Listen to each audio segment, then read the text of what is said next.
Edukasyon sa Pagpapakatao 4. Ikalawang Markahan, Module 2, Ikalawang Linggo. Aralin 2, Puna at mungkahi mo, tanggap ko.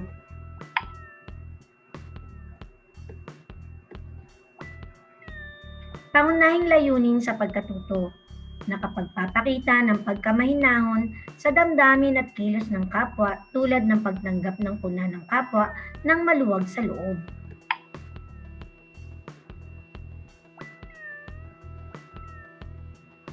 Likas na sa tao ang pagbibigay ng puna at mungkahi sa ilang mga pagkakataon. Nakasalalay na lamang sa isang tao kung paano niya ito tatanggapin sa sarili. Hindi maikukubli na may ilang mga puna at mungkahi na nakakasakit ng damdamin. Ngunit dapat nating matutunang tanggapin ito upang higit na mapabuti ang ating sarili. Matututunan din dapat natin alamin kung ano ang makatutulong at hindi. Madalas tayong nakaririnig ng mga positibo o negatibong puna o mungkahi mula sa ibang tao. Minsan ito ay katanggap-tanggap, pero minsan ay hindi. Ikaw, kapag nakaririnig ng mga puna, ano ang iyong ginagawa? Agad mo na bang tinatanggap ang mga ito o hindi?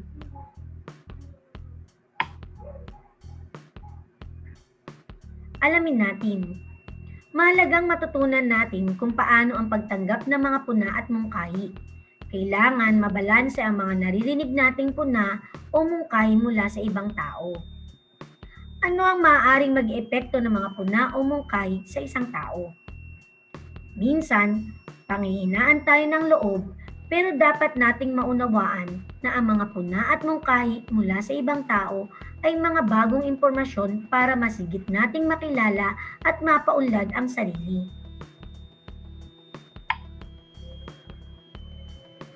Hindi natin dapat isantabi ang mga naririnig nating mungkahi o puna dahil ito ang karaniwang batayan kung ano ang tingin ng ibang tao sa atin.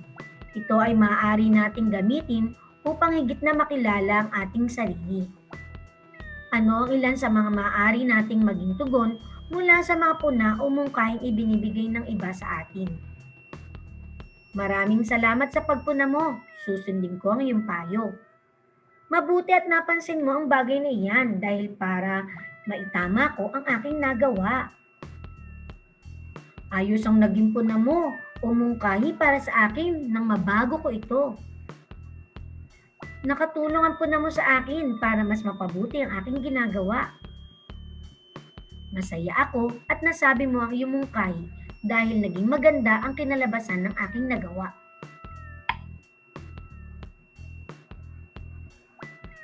Ang mga mungkahi o puna ay dapat nating isipin na makakatulong sa atin upang higit na mapabuti ang ating sarili.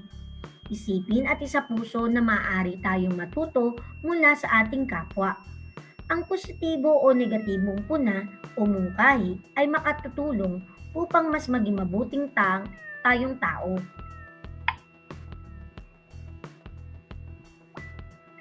Isagawa natin.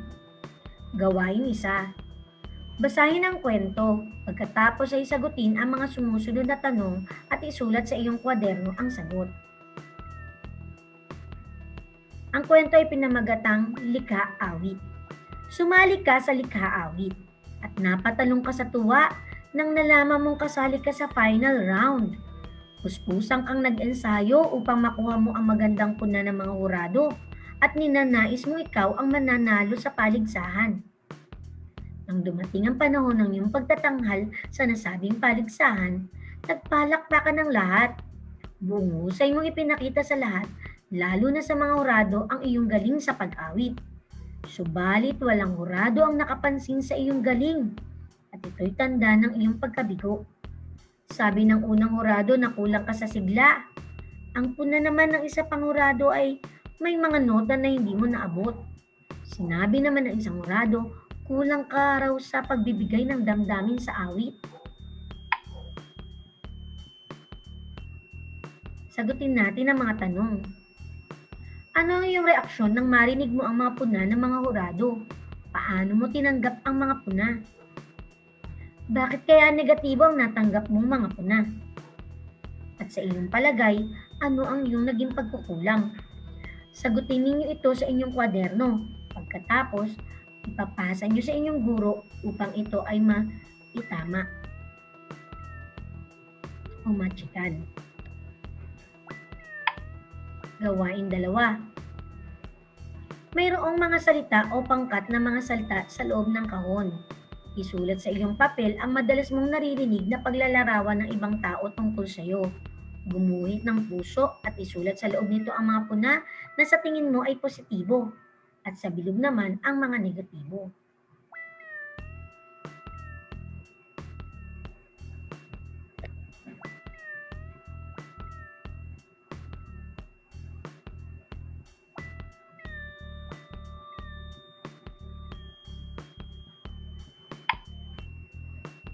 Mga tanong.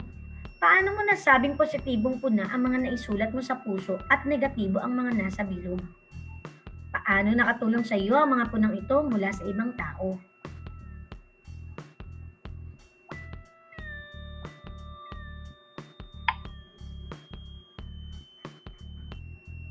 Pagalan sa mga natutuhan. Isulat ang titik T kung sumasang-ayon ka sa pahayag at ang titik M naman kung hindi. Gawin ito sa inyong kwaderno. Unang bilang. Sumasama ang loob ko kapag ako ay pinupuna ng ibang tao sa aking mga gawi. 2. Bukas ang aking isip kapag may mungkahi ako natatanggap mula sa ibang tao. 3. Agad akong hindi sumasang-ayon sa anumang mga punang sinasabi sa akin ng aking kapwa. 4. Lagi kong pinapakinggan ang mga puna, positibo man o negatibo, para mas makilala ang sarili. 5. Mahalaga para sa akin ang mga mungkahi ng kapwa ko dahil inspirasyon ito para sa mas pagbutihan ko ang lahat ng mga bagay. Halika, sagutin natin kung tama ang iyong mga isinulat sa iyong kwaderno. Unang bilang. Titik M. Ikalawang bilang. Titik T. Ikatlong bilang. Titik M. Ikaapat na bilang. Titik T. At ang huli ay titik T. Sa puso natin. Paano ang dapat na pagbibigay ng puna o mungkahi sa ibang tao? Alam natin na sa bawat salitang ating bibitawan ay maaari tayong makasakit ng damdamin ng ating kapwa. Nararapat lamang na sa pagbibigay ng mga puna o mungkahi ay maging maingat tayo upang hindi natin masaktan sila, pero dapat ay maging tapat tayo sa kanila. Maaari nating sundin ang mga sumusunod. Para sa titik P, pagbibigay ng puna o mungkahi ay mahalaga upang makilala ng ating kapwa ang kanilang sarili. Kailangan ay isipin ng mabuti kung paano ito sasabihin nang hindi masasaktan ang kanilang damdamin. Para sa titik U, ugaliing timbangin ang mga puna o mungkahing ibibigay sa kapwa. Kung ito ay makatutulong ba upang masigit nila mapaunlad ang sarili. Para sa titik N, nakatutulong dapat ang mga puna o mungkahing ibibigay sa kapwa at hindi magiging sanhi ng kawalan ng tiwala niya sa sariling kakayahan. At para sa titik A, alamin ang mga puna o mungkahing nakakapagbigay inspirasyon sa ating kapwa nang sa ganon ay maluwag nilang matanggap ang mga ito. Tandaan natin.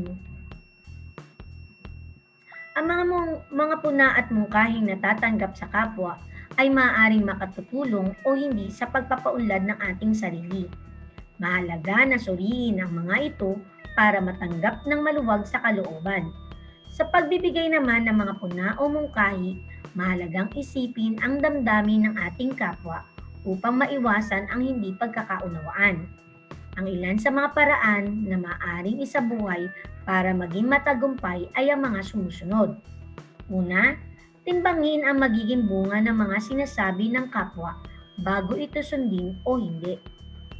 Ikalawa, Laging isipin na positibo ang mga nangyayari sa iyo at sa iyong paligid. Ikatlo, ituon ang pansin sa kung ano ang nais mong marating sa buhay.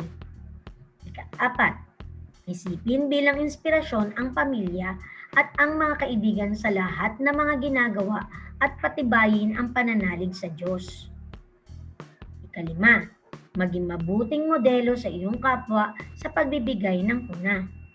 Ika-anim, sumali sa mga iba't ibang gawain upang magkaroon ng maraming kaibigan at makakuha ng mga bagong impormasyon. At panghuli, isapuso na ang mga puna ay maaaring natatanggap ay makakatulong sa pagkilala ng gusto sa sarili.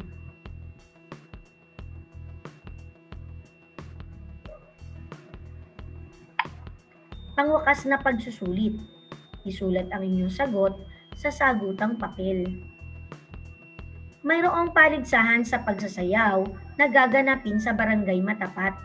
Naisipang sumali ng magkaibigang sina Ella at Ami dito. Sa kanilang pagsasanay, napansin ni Ella na hindi nakakasabay si Ami. Ano ang dapat niyang sabihin? A. Ami, huwag ka nang sumali kasi hindi mo naman nakukuhang sayaw natin.